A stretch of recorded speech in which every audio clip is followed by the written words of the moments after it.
Hello everyone, it is me, Asha C. Rap Talk is a series on my channel where I talk about everything that's been going on in hip-hop culture. Some things are a little bit old, but some things I really wanted to talk about and tackle. So let's get straight into it. So Sexy Red and Halle Bailey are pregnant. Now we've been suspecting that Halle Bailey has been pregnant for a while. She's been like wearing things that's been covering herself up. It really started at the Renaissance tour, and we just noticed that we've seen less of her belly. And so it kind of was low-key confirmed that she was pregnant. A lot of people do not like her baby daddy DDG. He basically kind of appears a little goofy, but at the same time, like, that's the guy that she picked and we have no say in that.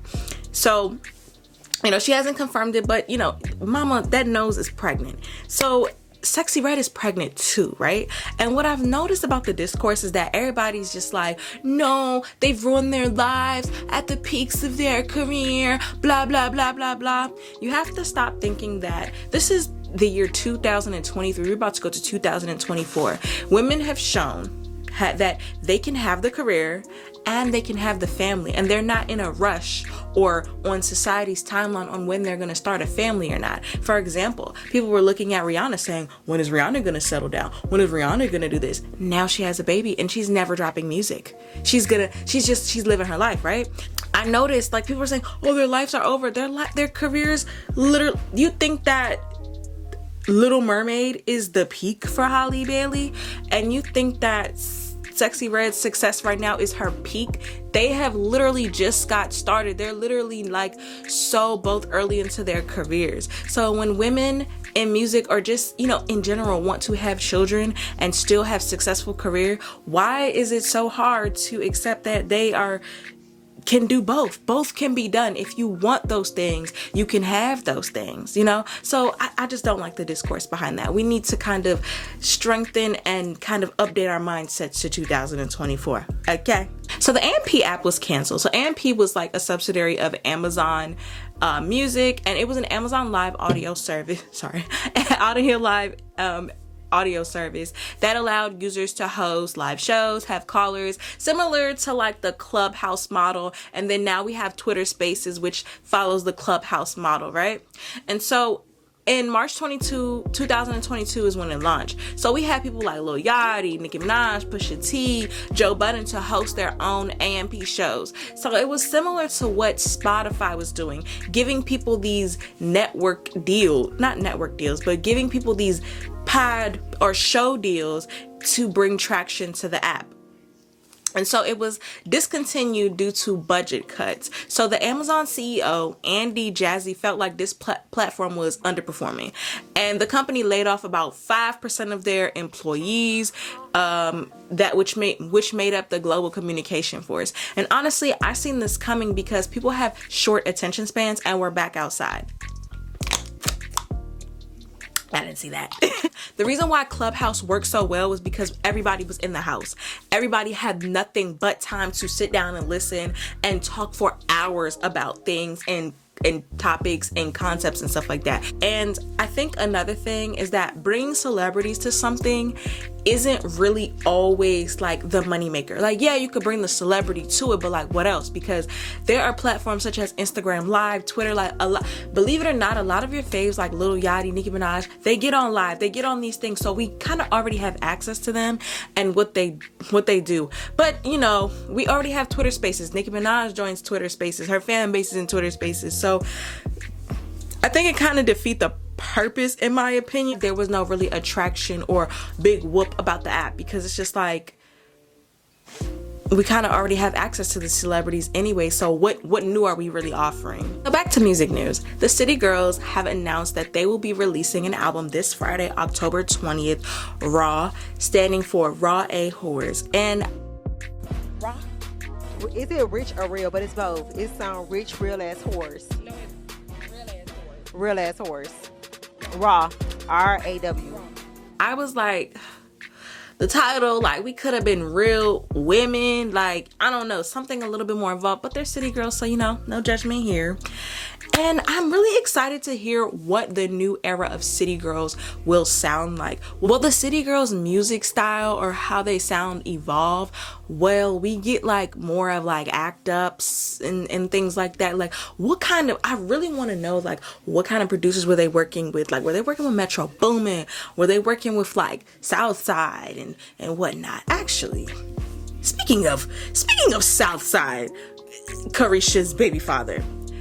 He along with G Herbo were on Funny Marco's podcast show, and let me just say they showed their complete butt. Okay, no, but for real. So Funny Marco has this very dry humor type of vibe. He's not mean, but his goal is to kind of make it's like an awkward, uncomfortable interview style. You know what I mean?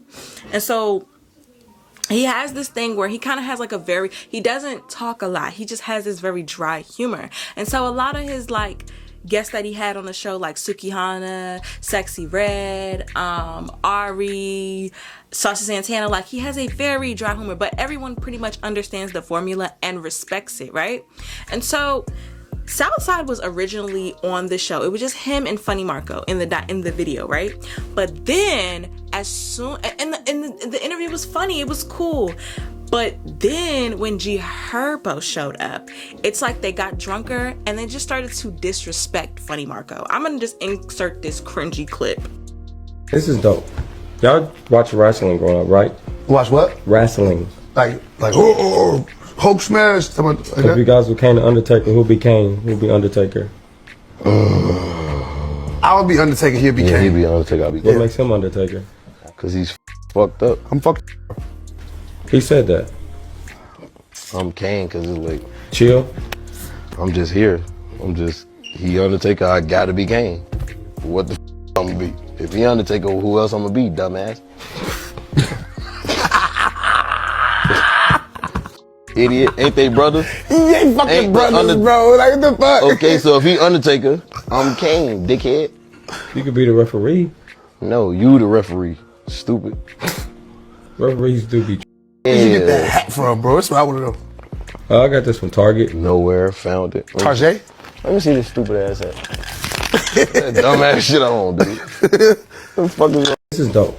Then Funny Marco kind of issues a statement because in the video they threw a cup at him, were being mean, talking about his skin, his hair texture. Like it was very like awkward. It wasn't even like what's going on. It wasn't even funny anymore. I respect Funny Marco for kind of maintaining his composure because honestly they were just drunk. I don't feel and they were just drunk, and I feel like when you mix alcohol and professionalism, it's like the lines get blurred. It was super cringy, and I kind of felt bad for Funny Marco, but I do respect him. And then someone tweeted was Southside and G Herbo trying to outdo their baby moms because Ari was on Carisha Please? And it just had me thinking, like, maybe. I wanted to talk about Drake real quick. Drake released his For All the Dogs album this past week. Actually it was October 8th, right? He released the album in the wee hours of the night, and then the whole thing with Joe Budden, and everyone was really critiquing Drake and his sound. And I'm gonna just be the one to say it, and I know people are gonna get mad, but I just don't feel like Drake's music has not evolved. However, him as an artist, when it comes to accolades, has. I came up with this theory, right? I believe that Drake's music or his sound is similar to the Pythagorean theorem, right? The Pythagorean theorem is like, what is it? Anyways, I'm not even going to do that. But the Pythagorean theorem never changes.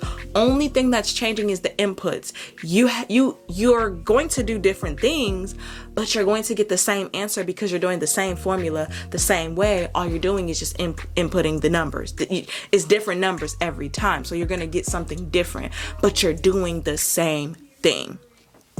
Follow me here.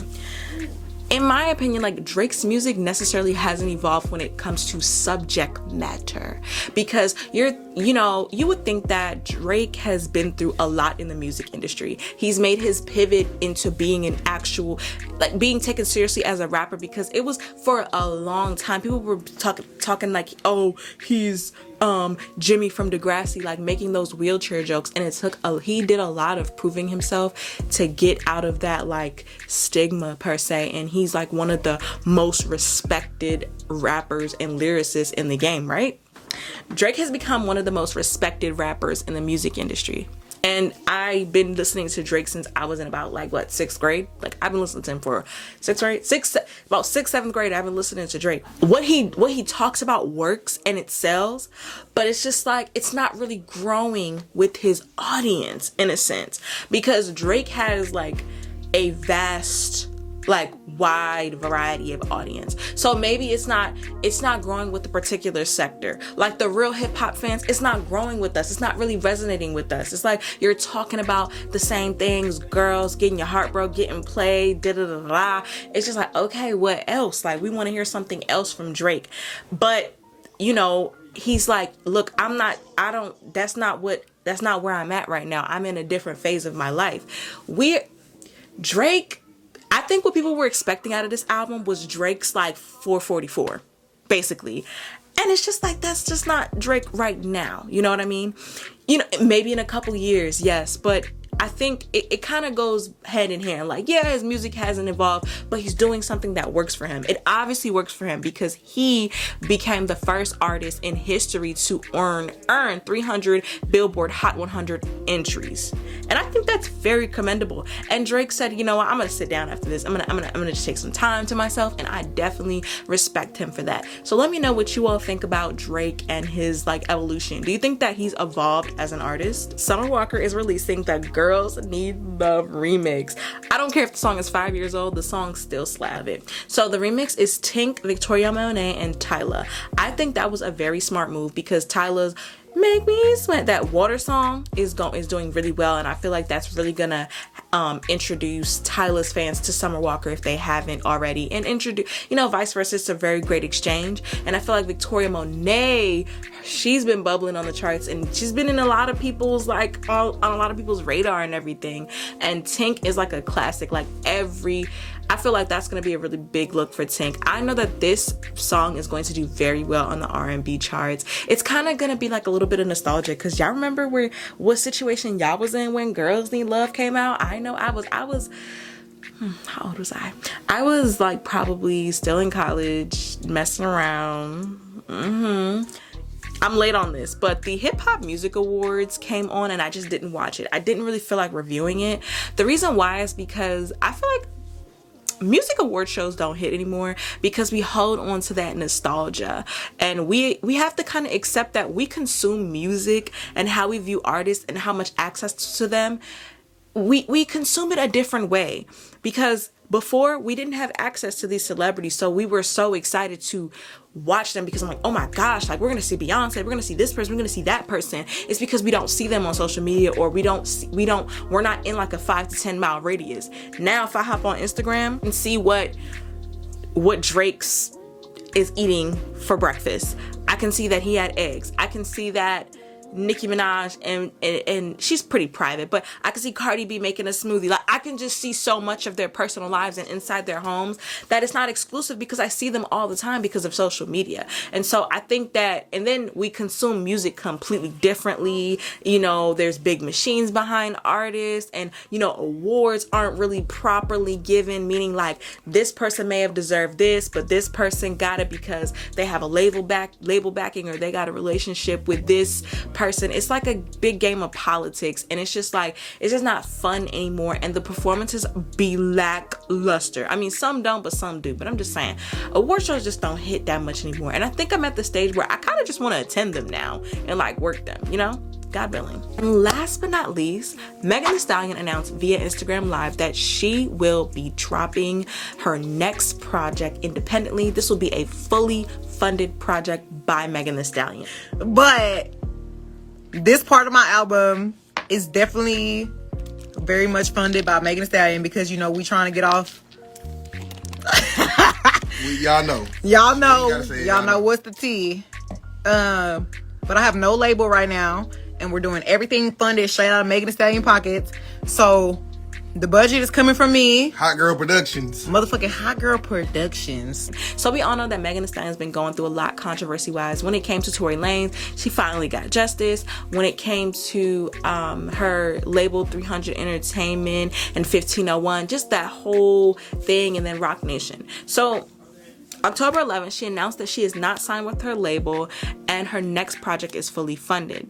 So to kind of give you like some explanation, Megan is signed to Rock Nation's entertainment agency. An entertainment agency, they work with the artist to schedule concerts, tours, in-person appearances, bookings, negotiate fees. They handle all like kind of like the glamorous, the glamorous stuff's like intricate little details and inner workings, right?